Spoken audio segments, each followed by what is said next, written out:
mga kapapshi, good morning. So, maganda na yung weather dito sa amin kaya naglaban na ako kasi ang dami kong labahan ngayon. Ayan oh. Ayan oh. Nakapatong ang labahan marami kasi ilang araw din akong hindi naglaba dahil nga dala ng fiesta dito sa amin no, talagang inano ko pa talaga yung fiesta no. Wala kaming ganap sa ngayon. Dito lang kami sa bahay kaya magluto ako ng talong ayan oh. So katalong plus sardinas. Hindi iba, yung anak ko magigisa siya ng sardinas. Sa akin naman gigisa ko din yung talong. Ayan, hihiwain ko to.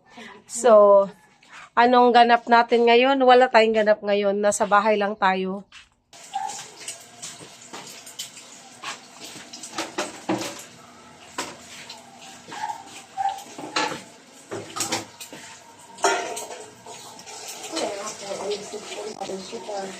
Nag-video ko yung shop.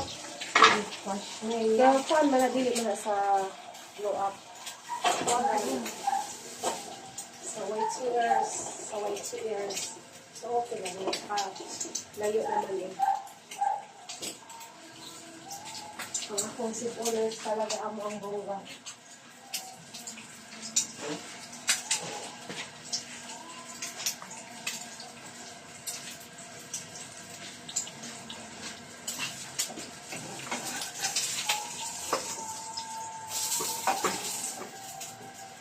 Pataas na ng oras lang ba?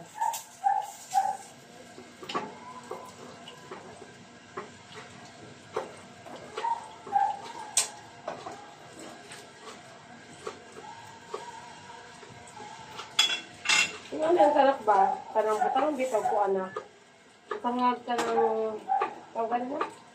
Music ba habang nagpuan ko already ka kamawa na? Ito may napakapirit ka man na diapon sila? Ha? Sila lagi, nakalagay mga music. Nagbayad sila? Oo, sa'yo.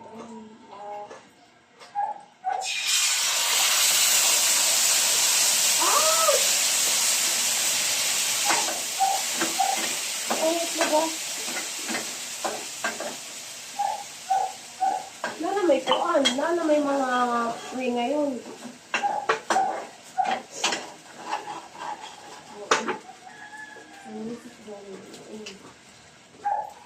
Diba?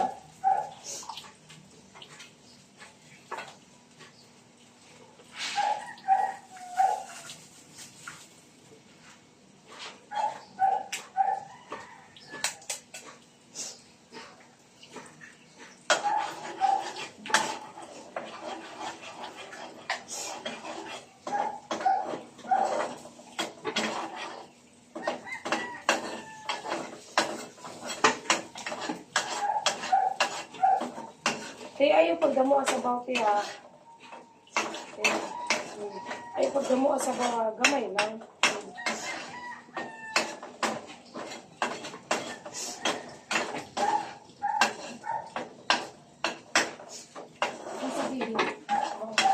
Ay, dili, uy! Ako na lang po. Ito na po po ang horror. Ay, dili, horror suspense.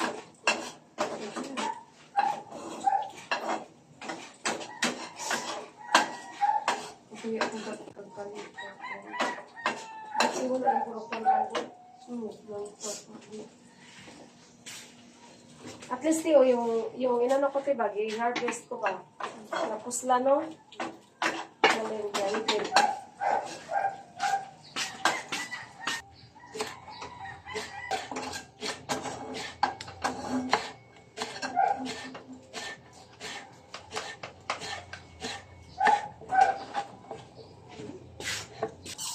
Dito ka sa bikas ko, gas, ara dito ko.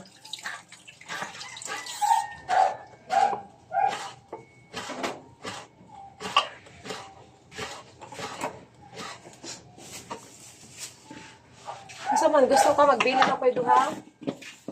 Pangkuan, torta ni mo? Pwede da. Maray ka rin duha? Para niyang gabi eh. Tapos sa kami ng George, sige.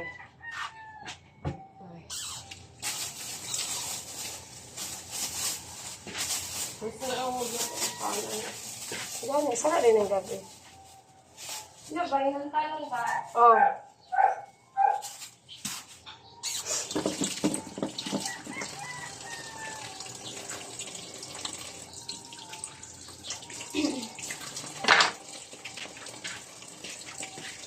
Parang utong tayo ito ba natin? Hello guys! So, pahinga ko na. Tapos na kaming maglinis lahat sa kusina. So, ngayon na, tanghali na, relax time. So, gaano nga ba katagal dito si Afam? 2 buwan si Afam dito, itong huli niyang bakasyon, no? Umuwi siya noong April, tapos bumalik siya noong June. So, ang nangyari, ang laki ng gas na napagastos talaga siya kasi meron na siyang round trip na ticket papuntang Pilipinas at pabalik ng US. So, ang nangyari kasi, wala siyang dito na lang siya mag-a-apply ng ang tawag doon, yung mag-extend siya ng 1 month ba. So, after 3 weeks, kasi mag-iisang buwan na siya dito sa Pilipinas. So, pumunta kami ng Cebu kasi andun yung immigration. So, kailangan niyang mag-extend ng 1 month. So, before pa ang travel niya, kailangan na niyang mag-report sa immigration to extend 1 month para hindi siya ma-overstay dito sa Pilipinas, no. So, pumunta kami ng G-Mall sa Cebu.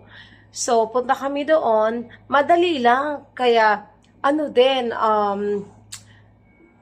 kung pupunta kayo, kung mag-a-apply kayo, kailangan sarili nyong sikap, kayo talaga, siya ang personal na maglalakad noon dahil, ang mahal ng bayad kapag kumukuha kayo ng fixer, ang mahal ng bayad. Alam nyo ba? Yung taong nagkausap sa amin doon na siya daw ang bahala within 30 minutes daw, magiging okay na daw yon. Tapos nagtanong kami sa kanya magkano ang hihingi niya. Ang hinihingi niya is 20,000. O diba? Grabe ang mahal. So ngayon, sabi namin, wow, ang mahal. So, sabi namin, no, hindi na, kami na lang. So, si Afam, pumunta kami doon 2, tapos inaasikaso niya. So, saglit lang talaga, as in, within 30 minutes, natapos na siya. At ang bayad ay ang natandaan niya talaga na binayad niya is nasa 4,000 pesos. 4,000 pesos yung bayad niya. So, ganun lang kadali, 30 minutes lang.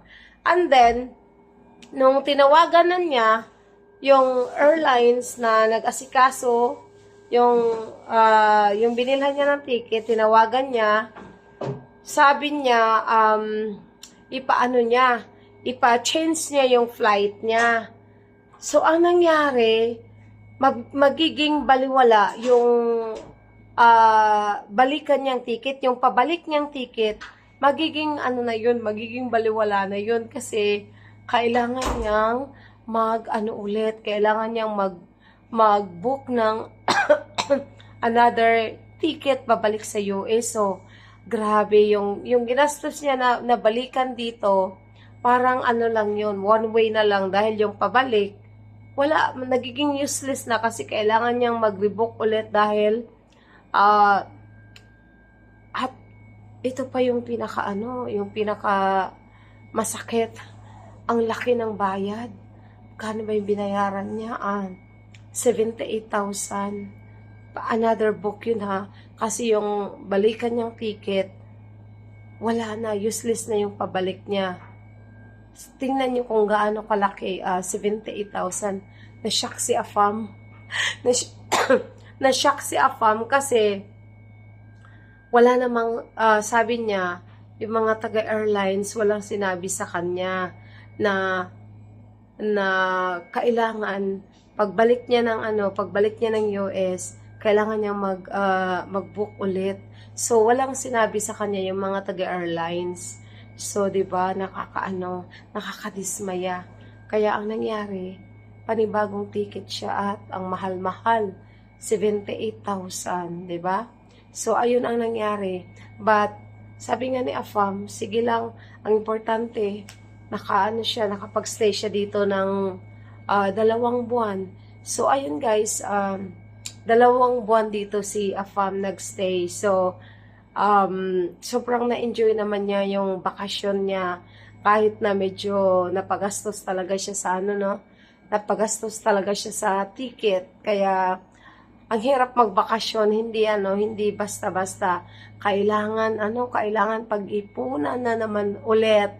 But, sa susunod, titingnan na lang niya kung antayin na lang niyang mag-retire siya or magbakasyon pa siya ng isang beses bago siya mag-retire. So, yun lang guys. Maraming salamat. Thank you everyone. Thank you for watching.